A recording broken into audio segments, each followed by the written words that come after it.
All right, viewers, we are getting in breaking news right now. The controversy continues between Udayanidi's remarks on Sanatan Dharma. Now, we are getting in another comment from a DMK leader. The DMK leader has now refused to even acknowledge what Sanatan Dharma is. Remember, this after Udayanidi Stalin said that we'll wait and see. He was responding to Pawan Kalyan's attack on the Tamil Nadu minister, who is now the deputy chief minister. And now DMK's TKS Elangovan has made this bizarre statement. Let's take a listen in, viewers.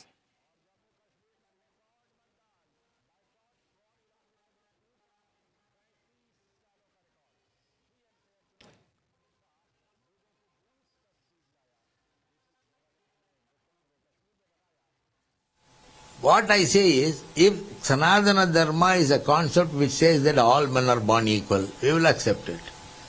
If the Sanatana Dharma speaks of equality among human beings, let them bring in a legislation like what we had brought in our state. Then that people from any caste, any community can go and perform pujas in any Hindu temples in the country.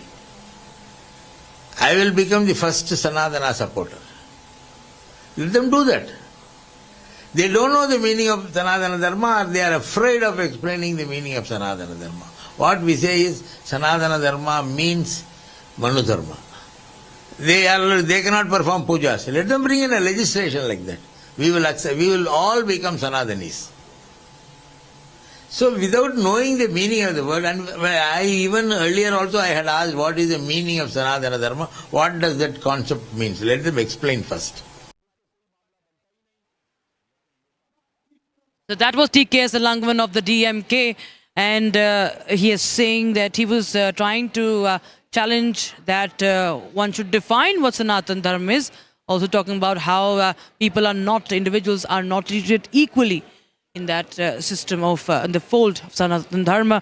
And right now, this is a big face-off between Pawan Kalyan, the Deputy Chief Minister of Andhra Pradesh, who made a viral speech. This fiery speech has gone viral on social media platform.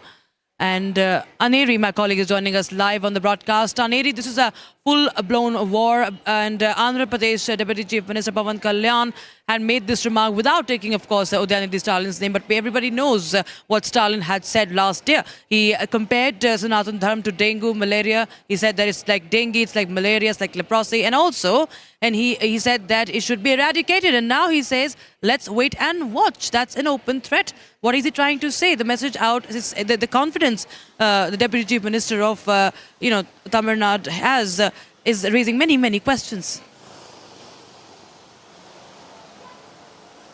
Well, definitely a lot of questions being raised after Udayanidi Stalin has said that let's wait and watch. Well, now we see that Andhra Pradesh Deputy Chief Minister, who was addressing a massive public meeting in Tirupati last night, where he has launched a scaling attack on Rahul Gandhi, also on Udayanidi Stalin, saying that those who insult or do not respect Sanatan Dharma is going to have a tough time, basically is what the message he is trying to give. Well, also attacking and questioning Rahul Gandhi, Pawan Kalyan has given a strong message saying that you ask for Hindu votes but you do not respect Lord Rama.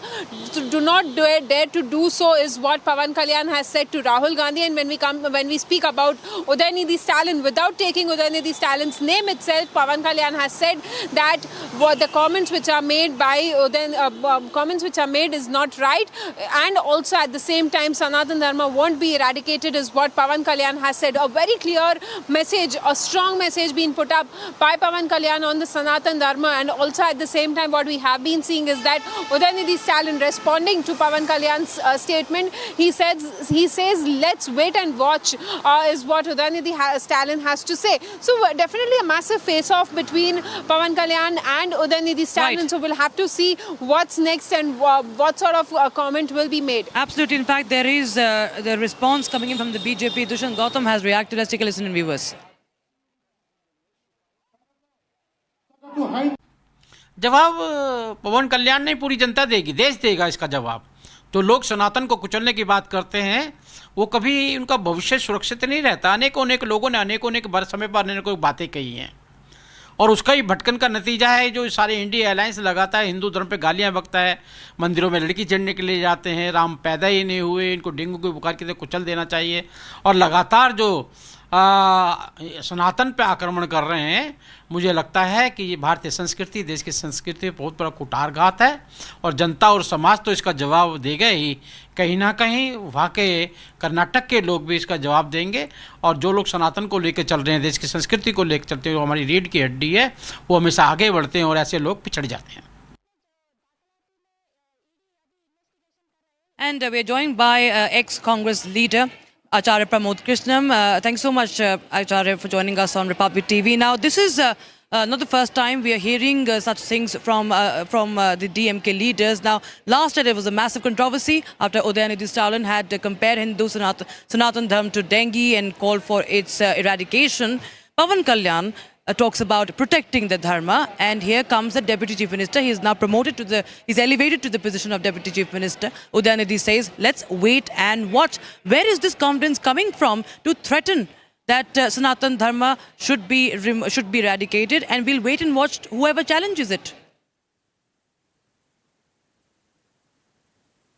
देखिए, सनातन धर्म को मिटाने का सपना मुगलों ने देखा, हुड़ों ने देखा, बाबर ने देखा, चंगेज खान ने देखा, तैमूर लंग ने देखा, महमूद गजनवी ने देखा, लॉर्ड मैकाले ने देखा, औरंगजेब ने देखा। ये सनातन को मिटाने का, सनातन को डिस्ट्रॉय करने का, सनातन को बर्बाद करने का, सनातन को बदनाम करने का जो सिलसिला है, ये बहुत लंबा है। 1000 साल का इसका इतिहास है। सनातन को ना तो मुगल मिटा पाए, ना अंग्रेज मिटा पाए, ना लॉर्ड मैकाले मिटा पाया, ना सिकंदर से लेके और जितने भी हमलावर भारत के ऊपर हमला करने वाले आए, वो कोई नहीं मिटा पाया। मगर अफसोस की बात यह है कि ये एक फैशन बन गया है। डेमोक्रेसी के अंदर भारत का संविधान लोकतंत्र में सबको अपनी अपनी धार्मिक स्वतंत्रता की आजादी और अधिकार देता है, लेकिन हिंदू धर्म, सनातन धर्म और हिंदू ये हिंदुओं का सेक्टर एक ऐसा सेक्टर है कि हमें अपने धर्म को मानने की आजादी संविधान देता है, स्वतंत्रता देता है, लेकिन अगर हम अपना कोई फेस्टिवल मनाते हैं तो उसके ऊपर टिप्पणियां की जाती है, सनातन को क्रिटिसाइज किया जाता है और पॉलिटिकल लोगों के द्वारा किया जाता है। ये जितने भी पॉलिटिशियंस हैं, ये सनातन को खंडित करना चाहते हैं, सनातन को स्प्लिट करना चाहते हैं। क्यों चाहते हैं? क्योंकि इनको ऐसा लगता है कि अगर सनातन धर्म को स्प्लिट नहीं किया गया, यदि सनातन धर्म को कमजोर नहीं किया गया, तो ये जो स्यूडो सेक्युलरिज्म है, ये जो सो कॉल्ड सेक्युलरिज्म है, इसकी दुकान बंद हो जाएगी। और इसमें सबसे ज्यादा जो सनातन को नुकसान पहुंचाने का काम किया है, वो इन सो कॉल्ड सेकुलर पार्टियों ने किया है, जिसमें कांग्रेस सबसे आगे है। कांग्रेस में कुछ नेता ऐसे हैं जो सनातन को डिस्टर्ब करना चाहते हैं, डिस्ट्रॉय करना चाहते हैं। और अफसोस की बात है कि वो सारे नेता राहुल गांधी को बहुत प्रिय हैं। चाहे कर्नाटक में गुंडू राव ने जो बयान दिया है, वीर सावरकर के ऊपर जो बयान दिया है, चाहे स्टालिन है, डीएमके के नेता हैं, डीएमके के सारे नेता ये रावण के वंशज हैं। एक तरह से ये रावण के खानदानी है और ये हिंदू धर्म के खिलाफ है। धार्मिक स्वतंत्रता का अधिकार जितना इन्हें है उतना हमें भी है। सनातन धर्म में जितने लोग हैं वो किसी दूसरे धर्म का अपमान नहीं करते, लेकिन सारे लोग ये हमारे सनातन को बदनाम और बर्बाद करने की कोशिश करते हैं।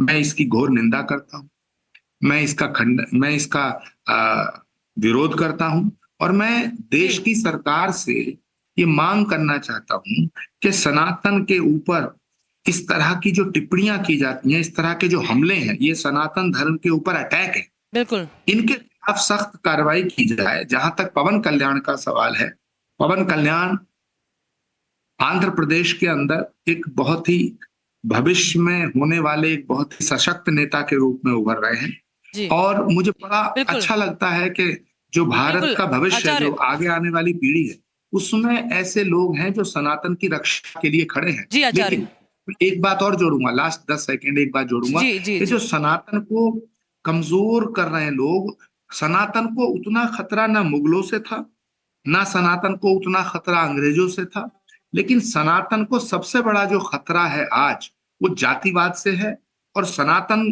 को सबसे बड़ा खतरा उन नेताओं से है जो हैं तो हिंदू, जन्म से हिंदू हैं, लेकिन हिंदुओं के विरोध बिल्कुल। में रहते हैं।